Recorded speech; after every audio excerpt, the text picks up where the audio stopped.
Ukraine repels new Russian air barrages. Moscow contends with cross-border attacks. Ukraine fended off 36 Russian air attacks in and around the capital overnight, while pro-Kiev Russian fighters said they were battling Russian forces for a second day inside Russia, trading blame with Moscow for the deaths of 2 civilians. Russia has launched about 20 waves of attacks on Kiev since the beginning of May, in a surge that Ukraine says appears aimed at derailing its preparations for a major counteroffensive to try to end Russia's invasion. A child was one of 2 people injured by falling debris in a region outside the Ukrainian capital as air defenses shot down what the Air Force said on Friday were 15 Russian cruise missiles and 21 drones. The occupiers are not stopping their attempts to terrorize the Ukrainian capital with strike drones and missiles, the Ukrainian government said. Russian officials reported cross-border shelling from several areas of northern Ukraine on Friday in the latest sign that Kiev is starting to push back beyond its borders after more than 15 months of all-out Russian assault. The governor of Russia's Belgorod region said 2 people had been killed and 4 wounded when Ukrainian forces shelled a road in the town of Maslova Pristan near the Ukrainian border. Shell fragments had struck passing cars. 2 women were traveling in one of them. They died from their injuries on the spot, Governor Vyacheslav Gladkov said on Telegram. Gladkov said 2 people had been wounded and an industrial facility had caught fire after shelling in the town of Shebekino. Shebekino suffered heavy bombardment on Thursday as well as a cross-border incursion, Russian officials said. Russia said on Thursday it had repelled a second attempted incursion into the Belgorod border region in just over a week by what it casts as pro-Ukrainian militants. Ukraine denies involvement. The Freedom of Russia Legion blamed Russia for the shelling of cars on Telegram, while posting images of what it said was one of its tanks in the nearby Russian village of Novaya Tablzhanka and soldiers taking cover behind a wall during a gunfight. Near Tablzhanka, the enemy destroyed a Renault car with civilians, mistaking it for a car with our sabotage group. At least 2 civilians were killed, and this is a direct consequence of the lack of professionalism of Putin's army, the Legion said on the Telegram messaging app.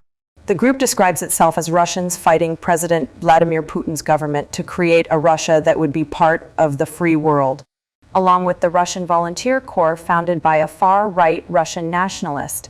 It says they are Russian volunteers attacking under their own steam and not on the orders of Ukraine. No immediate NATO membership. Putin told his Security Council on Friday that ill-wishers were increasingly trying to destabilize Russia. We must do everything we can to make sure that under no circumstances will they be allowed to do this, Putin said. Thousands of people in Ukraine have been killed since Russia's invasion began on Feb. 24, 2022, while millions have fled their homes and towns and cities have been devastated, particularly in Russian-speaking areas. At the same time, Ukraine's military has been hugely strengthened by Western equipment and training. Ukrainian President Volodymyr Zelensky has pressed NATO to let Ukraine join, but members of the Western Defense Alliance are divided over how fast that should happen, many wary of any move that might take the alliance into war with Russia. In a joint briefing in Kiev with Estonian President Alar Karis on Friday, he said joining the alliance was the best security guarantee for Kiev. But we are adequate people and understand that we will not pull any NATO country into a war, Zelensky said. And that's why we understand that we won't be a member of NATO while this war is ongoing. Not because we don't want to, because it's impossible.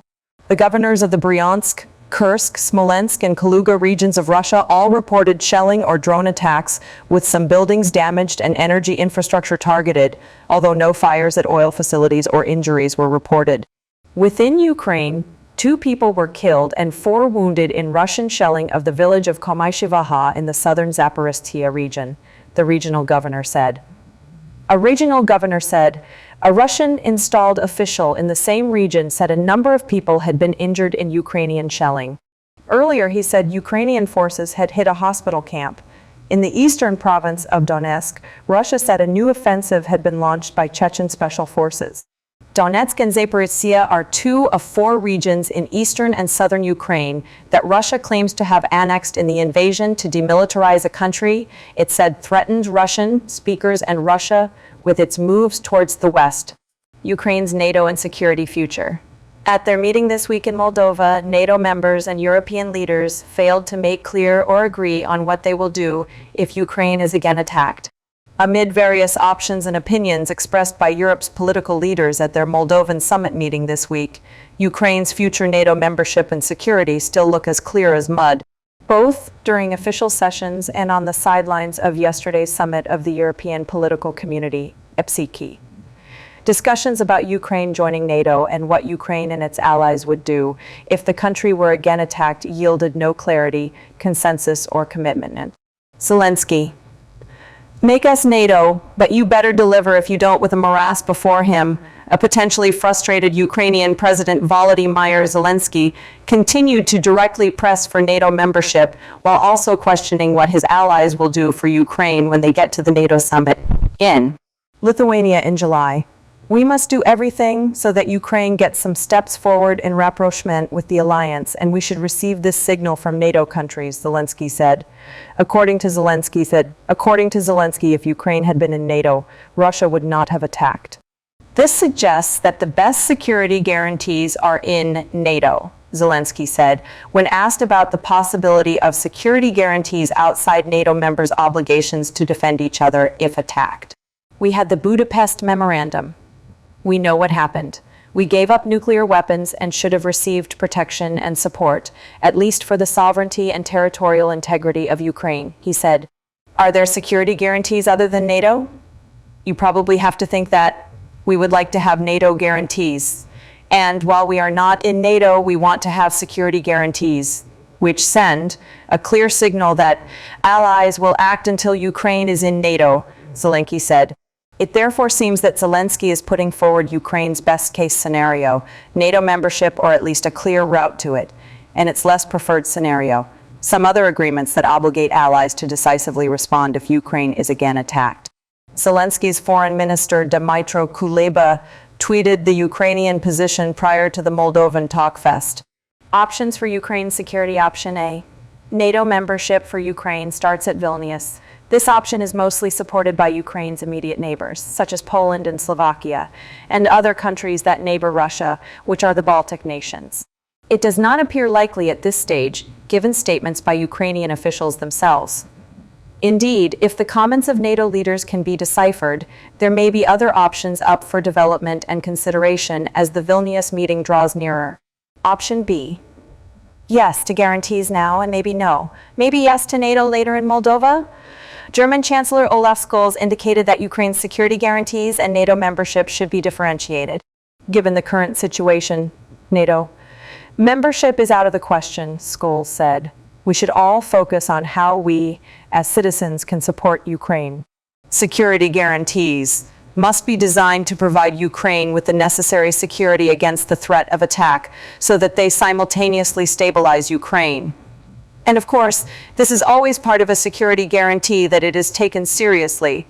A critical part of the German position is that it does not open the door to potential Ukrainian NATO membership. In Moldova, French President Emmanuel Macron said he supports stronger, concrete, very clear security guarantees for Ukraine, and added he would hold talks on this issue with Scholz. "We must give Ukraine a long-term perspective. It is extremely important that the summit in Vilnius gives these immediate guarantees," the French leader said. Macron did not, however, repeat his statement from earlier in the week where, for the first time, he suggested there might be a path towards membership for Ukraine. Option C, yes to guarantees now and yes to NATO later, in addition to many of its Western and Baltic neighbors who are NATO members.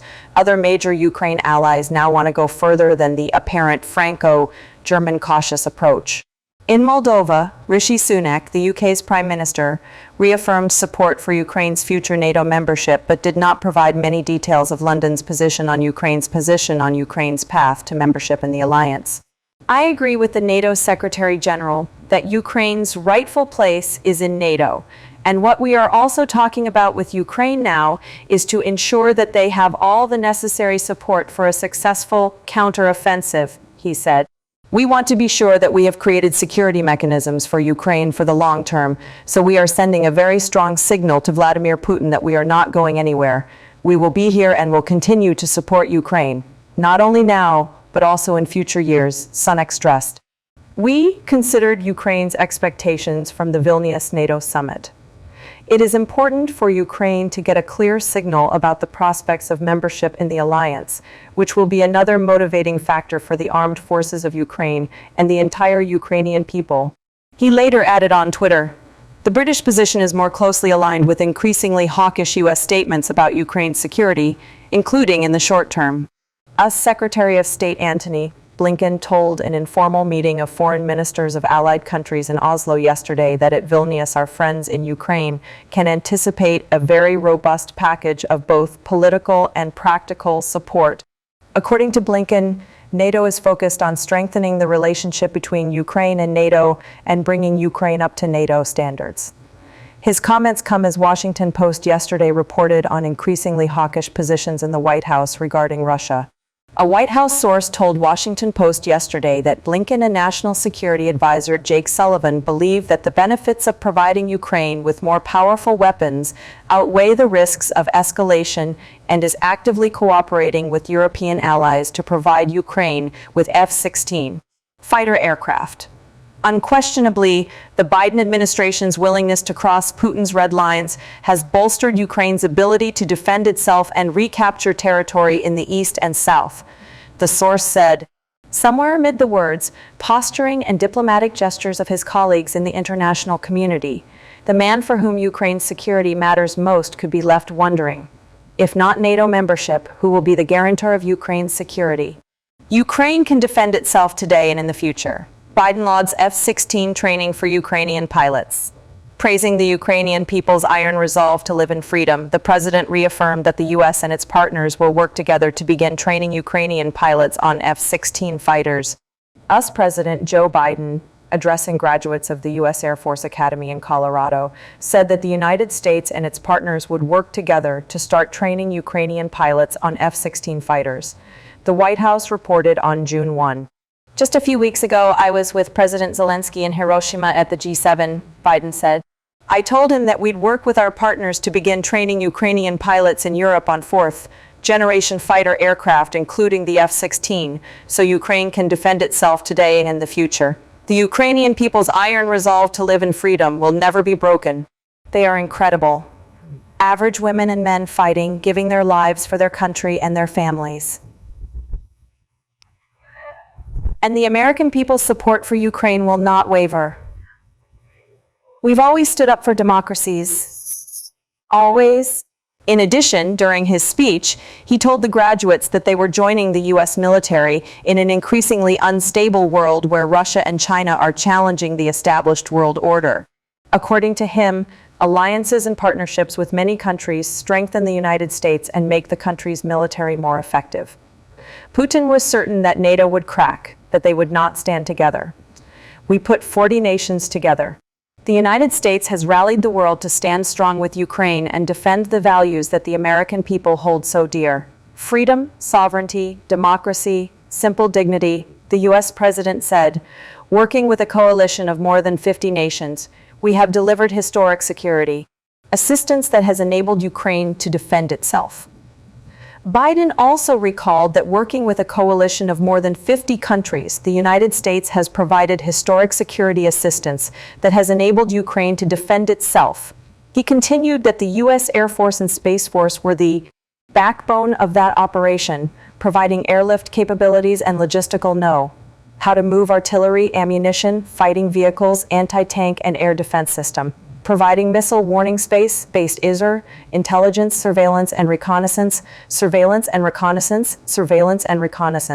supporting communications. Earlier in May, the Netherlands Prime Minister Mark Rutte and Poland's Prime Minister Mateusz Morawiecki announced their countries' intentions to train Ukrainian pilots on F-16 fighter aircraft, with Poland already drawing up a schedule for such training.